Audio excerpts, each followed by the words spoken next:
Every year, there are only a certain number of days of massive political significance. I believe today, yesterday, this week is one of those periods. We have to talk about what's happening with the Republican Party. This is unprecedented. Trump is now facing the biggest rebellion from his own party since taking office. It is all about Jeffrey Epstein. Now, the timing is a disaster for Trump. He just had this brutal week. Last week, his party got destroyed at the polls.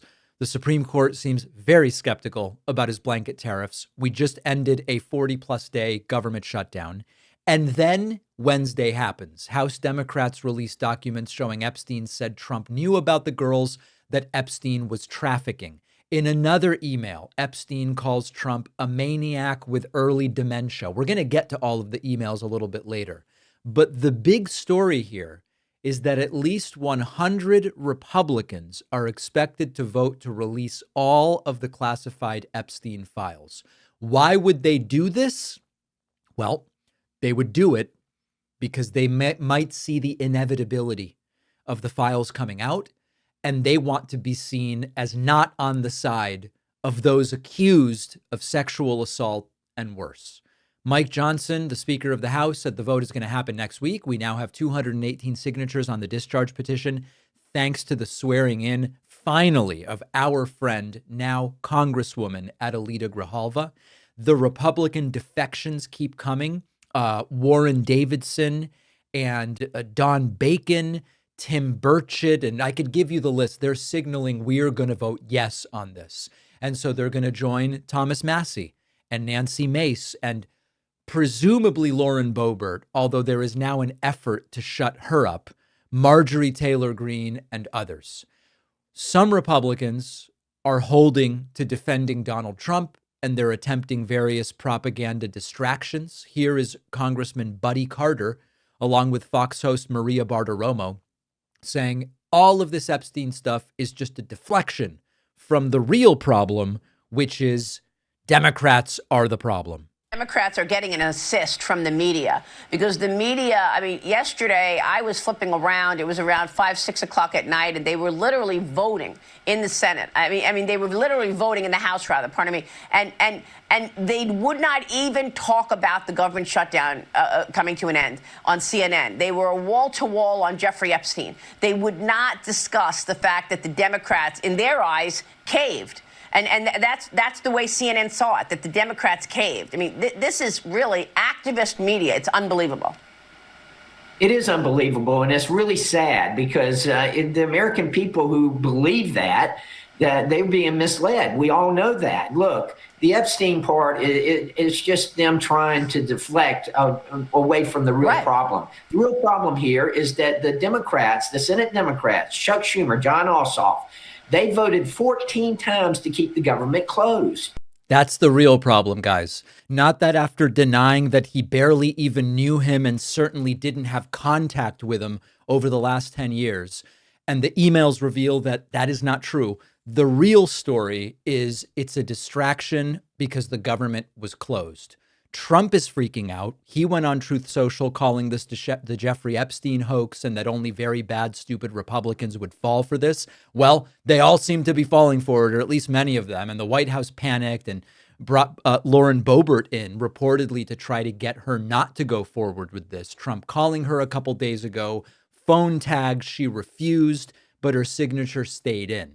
Now, what is in these files? Well, so far, we've seen less than 1% of what the Justice Department has, which is 20,000 emails. Trump's name is all over it. We're going to look at some emails later. Just from what's been released, Trump's name is all over this thing. And in that critical email we looked at yesterday from 2011, Epstein wrote about Trump. He is the dog that hasn't barked, and that one of the victims spent hours at Epstein's house with Trump. Thomas Massie kind of nailed it. And he says the deal for Republicans here is that if you vote the way Trump wants, he'll protect you. But otherwise, you might get hit with a primary. Let's listen to that. And how many Republicans do you think will vote for this on the floor? Well, I've already had a couple Republicans tell my office privately that they're going to vote for it. And I think that could snowball. The deal for Republicans on this vote is that Trump will protect you if you vote the wrong way. In other words, if you vote to cover up for pedophiles, you've got cover in a Republican primary. But I would remind my colleagues that this vote is going to be on your record for longer than Trump is going to be president. Right. And what are you going to do in 2028 and 2030 when you're in a debate, either with a Republican or a Democrat, and they say, how can we trust you? You covered up for a pedophile. Now, Thomas Massey is, of course, correct. This goes on your permanent record. I don't want to be pedantic and do one of these. Actually, I do think that a lot of these people are using the word pedophile wrong. My understanding is that pedophile is an attraction to prepubescent people. That's not what's being alleged here. These were underage girls, but they were not prepubescent. It's such a technicality. I do think we should be precise. And so I've avoided using the word pedophile because it just doesn't seem to be accurate, but I understand what they mean. They're talking about underage girls. Don Bacon said this is a self-inflicted wound by the White House. He says, I'm for transparency. Now, if the House passes this, it does need Senate approval and it does need Trump's signature and he could veto it. But imagine the optics of vetoing transparency about your relationship with a sex offender. Only 40% of Republicans approve of how Trump has handled the Epstein files. 90% of Republicans approve of Trump overall. So this is an issue that is really bothering them. So the question is this it for Trump? When 100 members of your party publicly defy you, that is a structural problem. And the Republican Party is choosing. Some of the Republicans are saying, I'm going to choose transparency and my constituents over Trump. Trump's power is built on loyalty and fear. And so this is devastating. The vote, presumably coming next week, is going to be massive.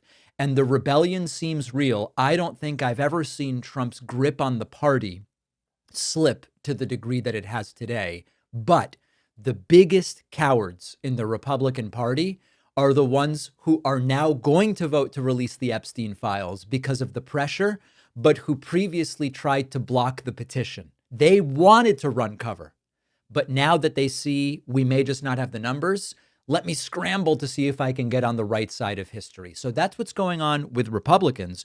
Let's talk about what's going on at the White House. Holiday hosting can be stressful. Don't I know it? You should see what happened to my last Hanukkah brisket. But Wild Grain makes it so that you've got it handled. Our sponsor, Wild Grain, is the subscription box that brings bakery quality breads, pastries, and pastas straight to your freezer, which you can then bake from frozen in just 25 minutes or less. I had friends over.